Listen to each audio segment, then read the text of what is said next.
afternoon, everyone. Afternoon. So, we wish to welcome you to this session.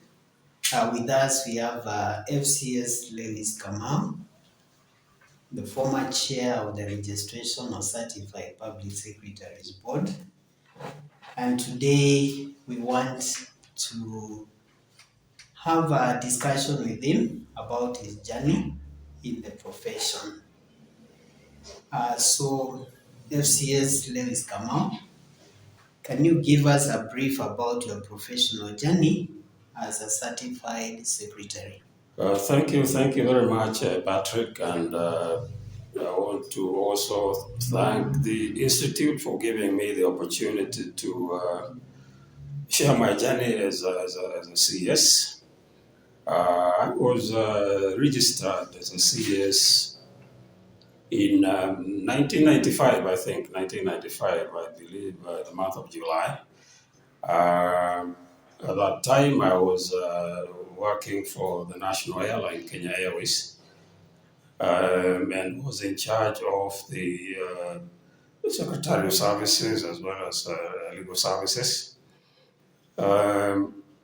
So it was a time when Kenya Airways then was parastatal, with just two shareholders, the National Treasury and the Ministry of Transport.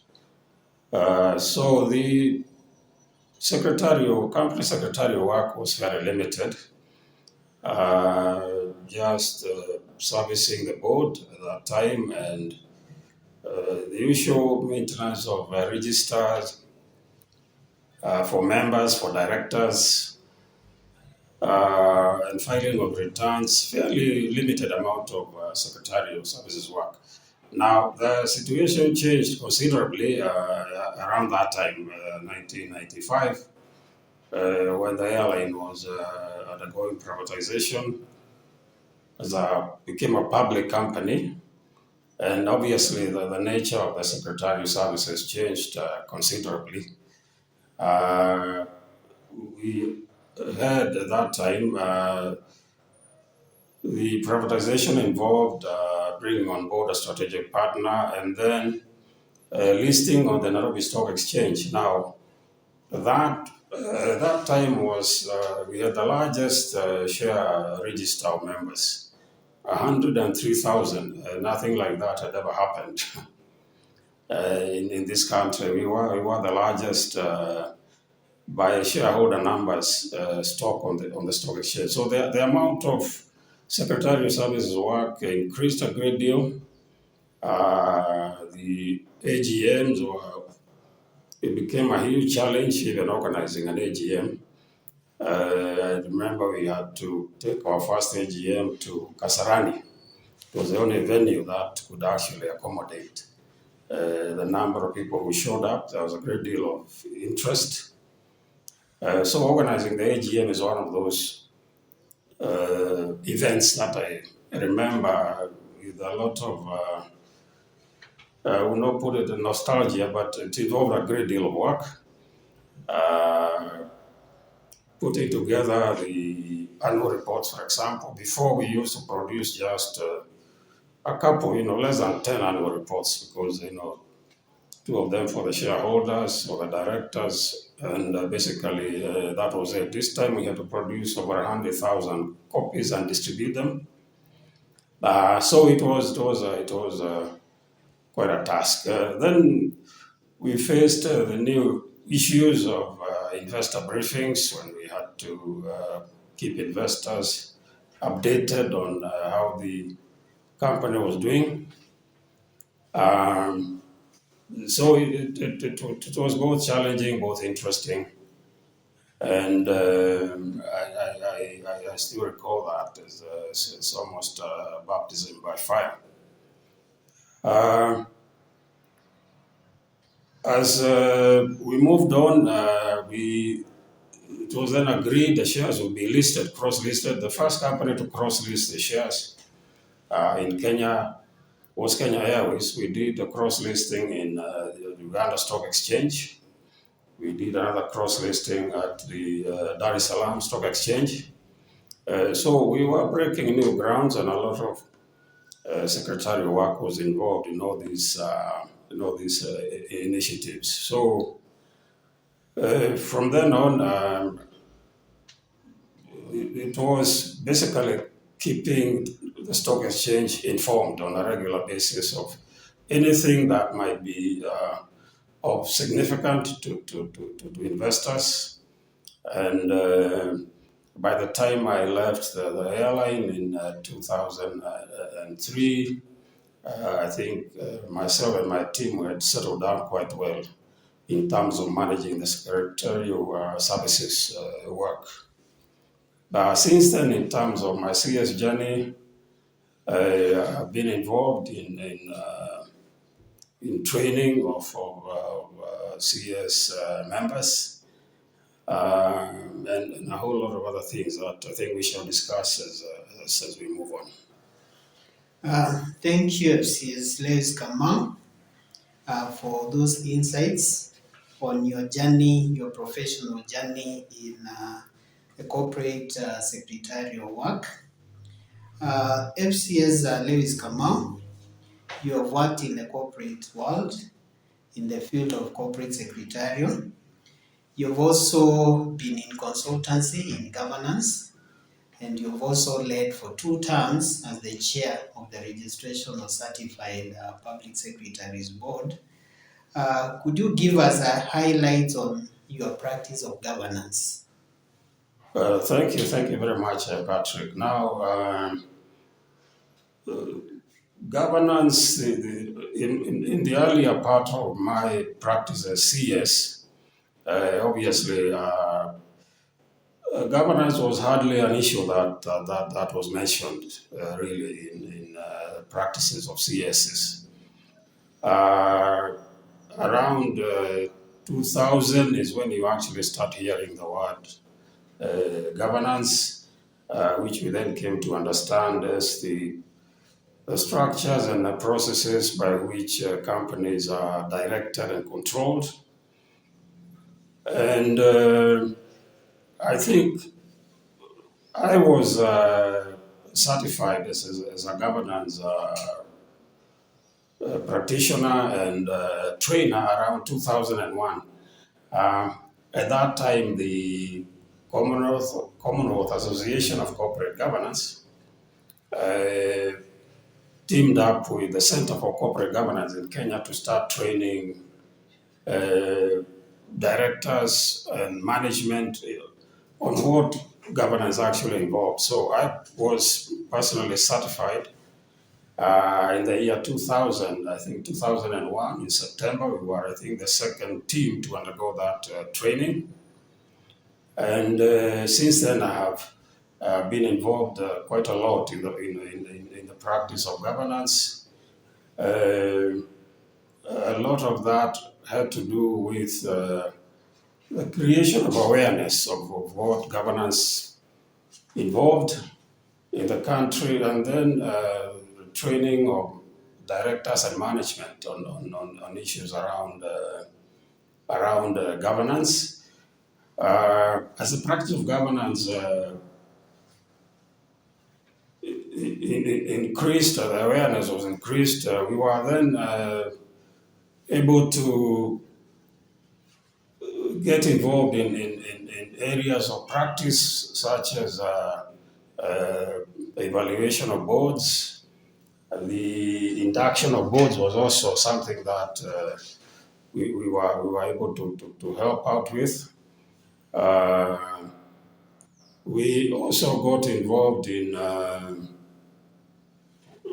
I recall some assignments that we did with other members of ICS, people like FCS Maingi, FCS Yogo, FCS Muthia, in training directors.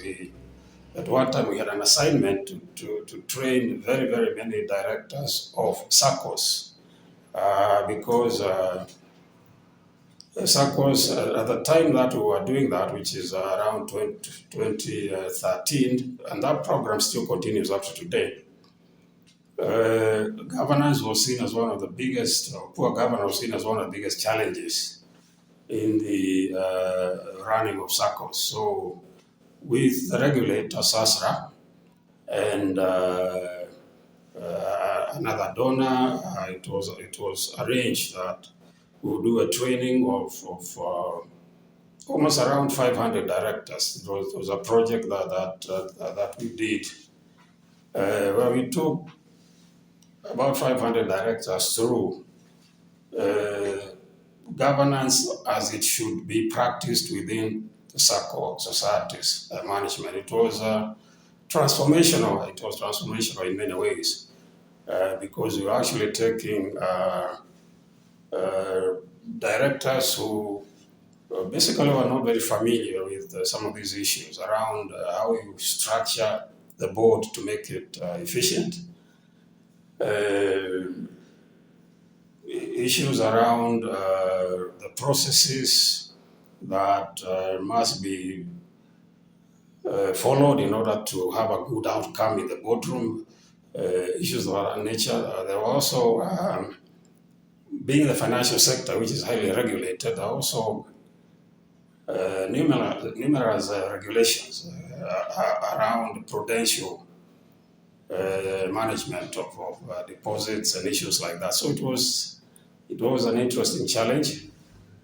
I've also got involved in an organization in the insurance industry that was being listed, and basically we had to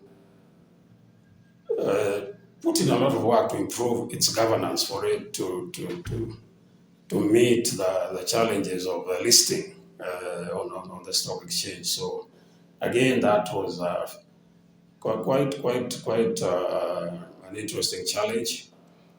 So the practice of governance is broad. It's broad and can involve all the way from transforming a corporation in its management to the way its board is organized, the way the processes of the board are organized, the way the culture of the board operates, and I've seen quite a lot of that in my practice of governance. So that has actually been one of the more exciting parts of practicing governance. There are many areas as the practice of governance is transforming now, where you have started off essentially as concerns around interest of shareholders. It's since then widened to include stakeholders and the areas of environmental, the areas of ESG. So it will continue to be transforming. So that has been an interesting challenge, and for anyone getting into the process of governance, those are all areas that they need to familiarize themselves with. Thank you, FCS Ladies Kamau.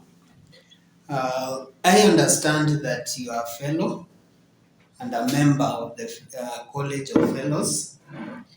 And I understand a fellowship is a recognition given to those members of the Institute who have made substantial contribution to the CS profession. Can you cite for us some of your contributions to the profession that led to the award of a fellowship by the Institute? Again, thank you very much, Patrick. It is true, the fellowship really has to be earned through contribution, as many of my colleagues who are also fellows will testify. A lot of my contribution to the profession had to do with the capacity building for members. The training I took part in, a lot of training of members, because capacity building is clearly one of the key pillars of growing the profession. You can't grow it unless you are building the capacity of members. So I did spend and have spent a lot of time in training, and whenever I get the opportunity, even today, I still offer my services to do that. I also served in committees of the Institute. I recall serving for a number of years, I believe, on the Business Development Committee. So we had to contribute a lot of ideas on how to grow and improve the business of for the Institute.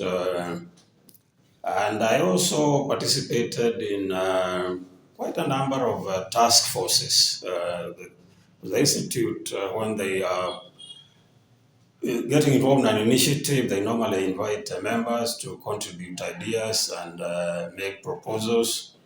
So I think one or two of the task forces I recall, one was where we had to do some work for the Insurance Regulatory Authority. They didn't have enough data on ownership of insurance companies that they registered, who are the shareholders of those companies, because as you know, there are thresholds as to how much percentage of ownership of particular individuals or institutions can own an insurance company. So we had to go through that exercise of validating that ownership. And because there were quite a number of, the 30, 40 insurance companies, we had to do it. Was a lot of work involved, very busy, and we came up then with a report that we handed over to the IRA. So that is one that I remember. Another one I recall being a member of was a task force where we were charged with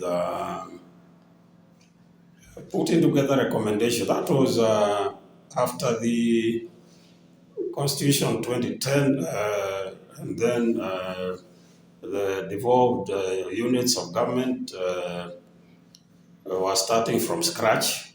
So we were charged with the responsibility to put together guidelines for the secretaries, county secretaries, as to how they could undertake governance-related assignments in the counties, how to improve governance in the counties, and we came up with the guidelines that I think the county secretaries are using up to today. So again, that was an important part of the contributions that I made.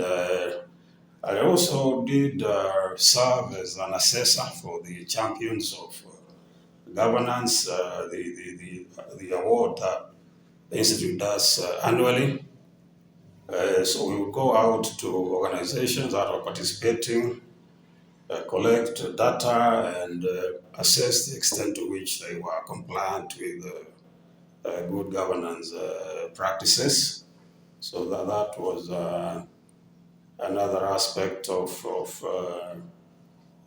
my contribution that led to the recognition and the award of fellowship. Okay. Yeah. Thank you. That is such an industrious and long experience in the CS profession. Any awards or any recognitions, either in your corporate life or in your other professional life? Okay. Well, we've just gone through that fellowship, which I recognize as an important award.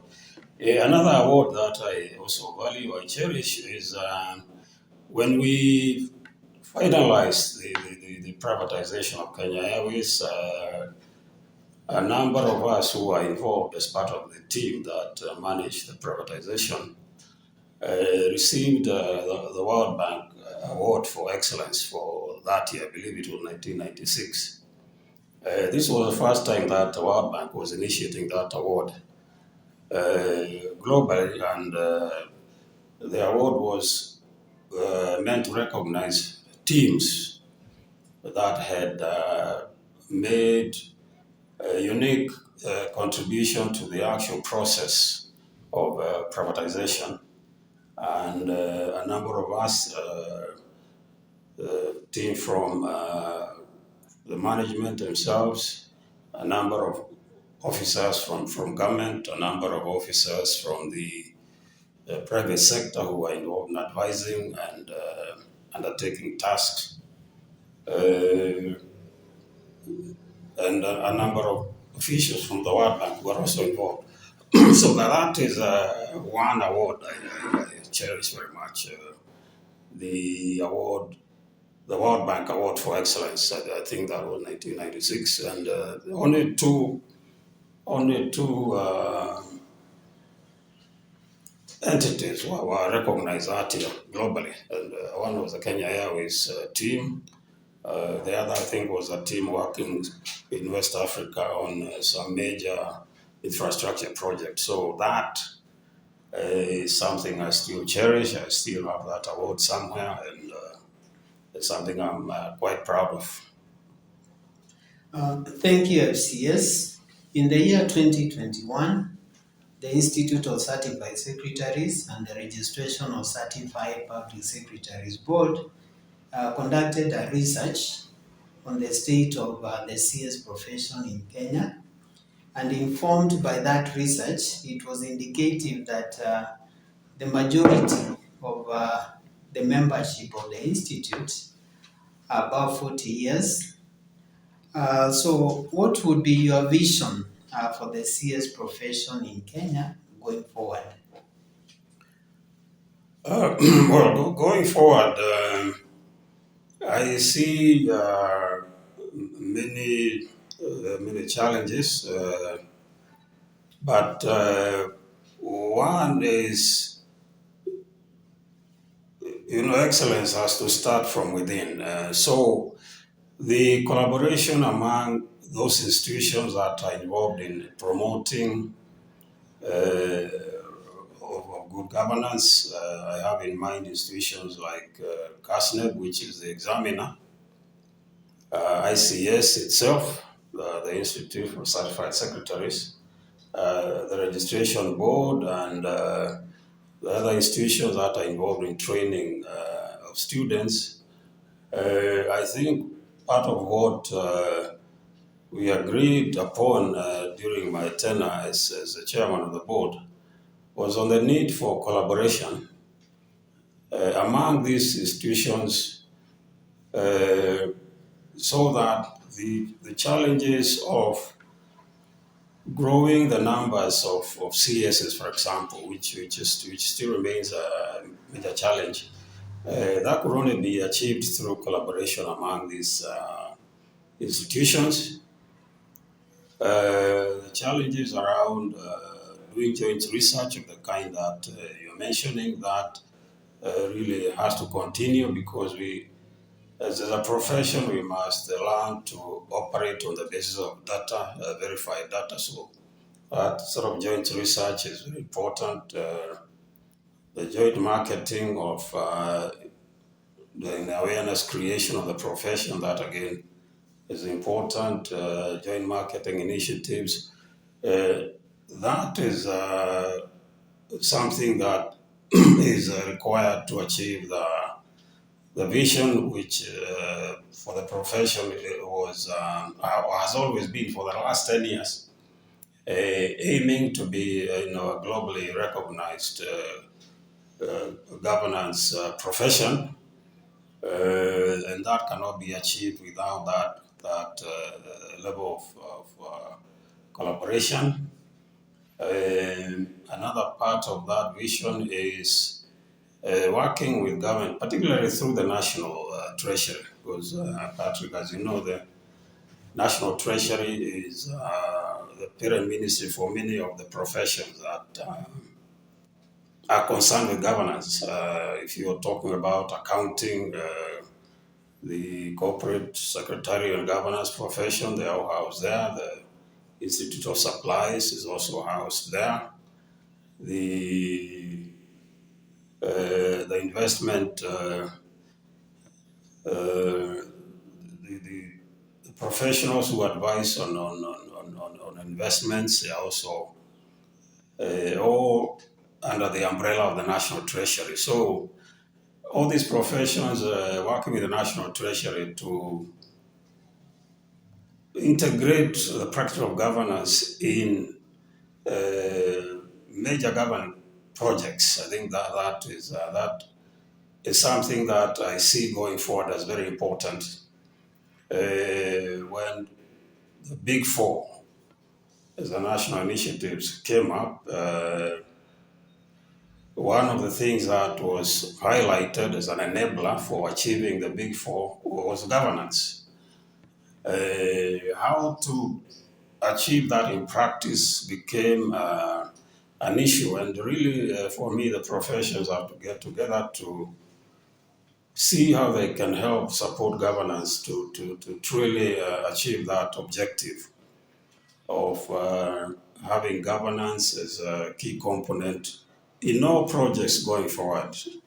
From time immemorial in this country, many of the failed projects, at the center of every white elephant is a governance failure.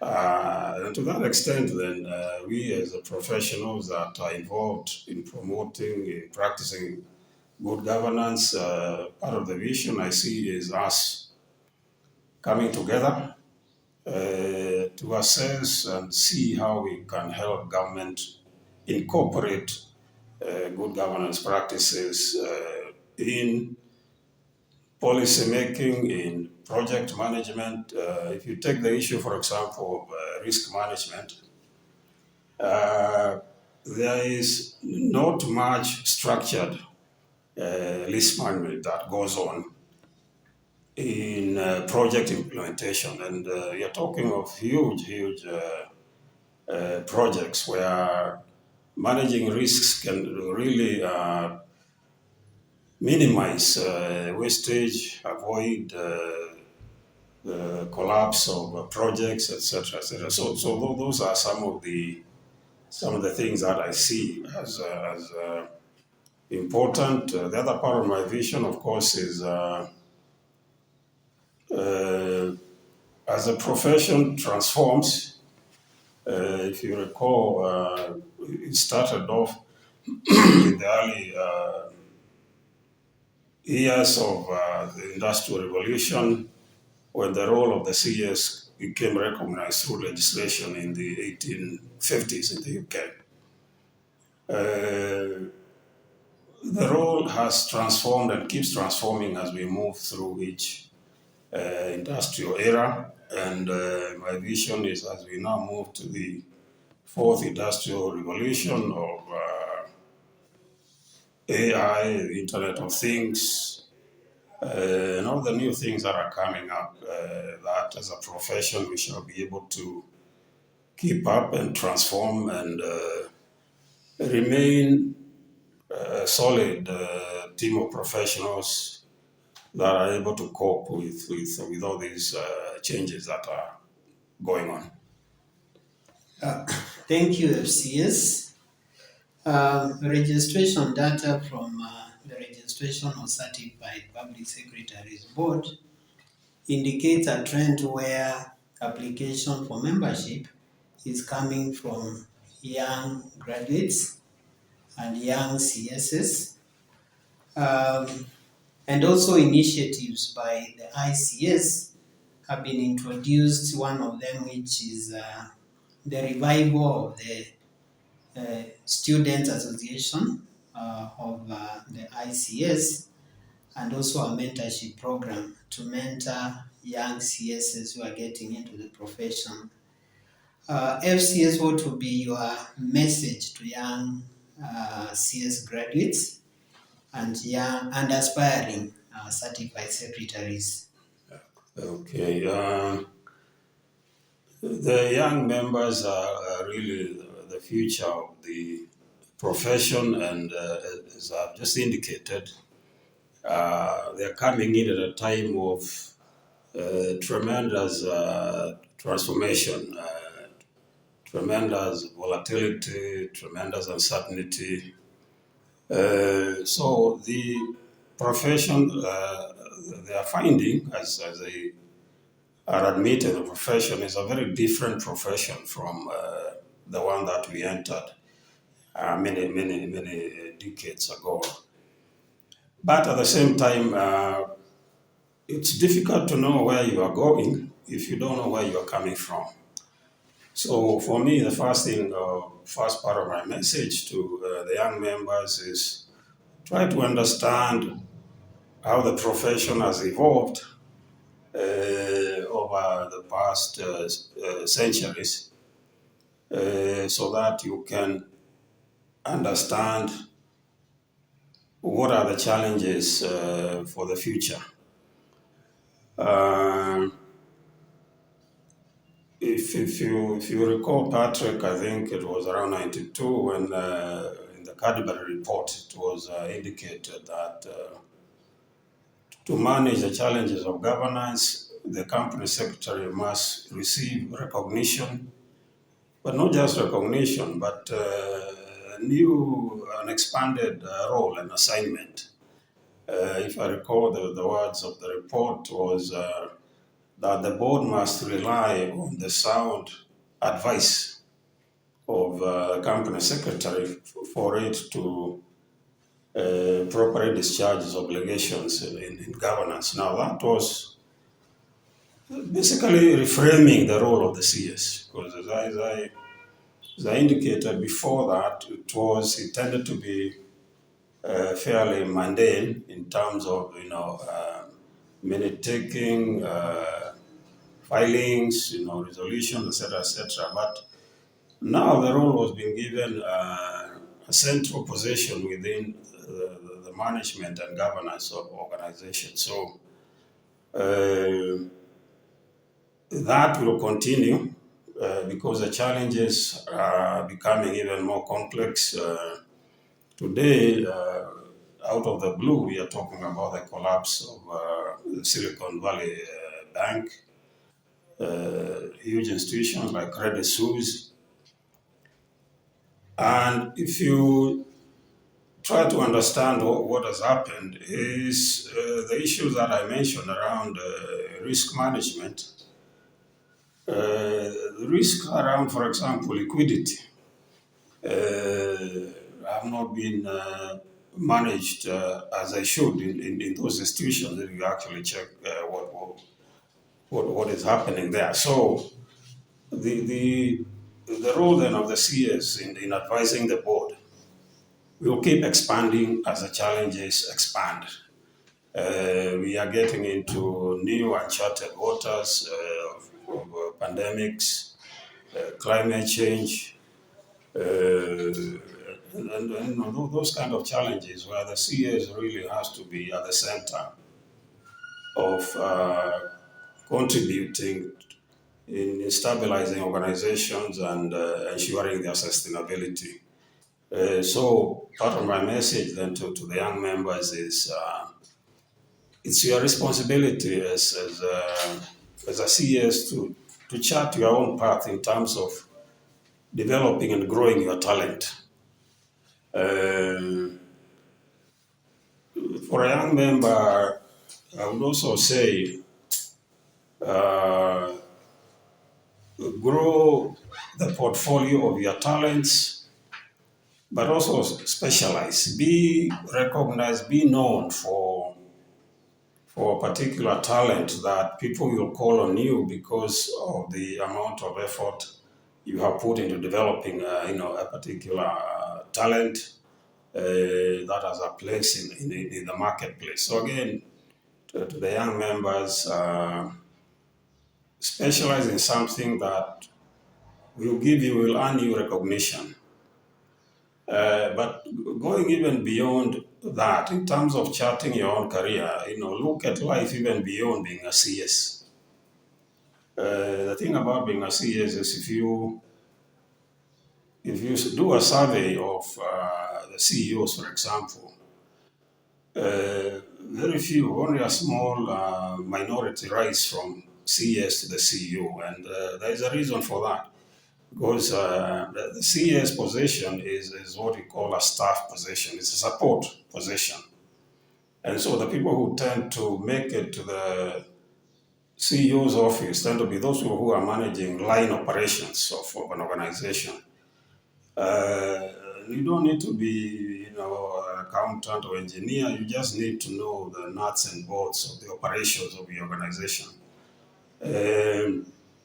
So don't stop at being a good CS. See how you can also be a good CEO. Take your time to learn the key aspects of the business that you're involved in so that the board can recognize your talent beyond being a CS. I think that's the point I'm trying to make. So there is a great deal of opportunities for CSs, but they will need to specifically and strategically map their own careers over time. And as I say, be very strategic about it. And the way I see it is the sky is the limit if our young members can do that. Okay. So thank you, FCS Kamau, for sharing those insights about your journey in the profession. We realize that this short interview may not be able to give us all the wealth of knowledge and experience that you've acquired over the years. As we continue engaging in the profession, it will be important to engage you in more activities that involve our young CS professionals, because we need to transmit your experience and knowledge to the future CSs. So as we continue, we will seek to engage you more in forums that involve our young CS members and aspiring CSs.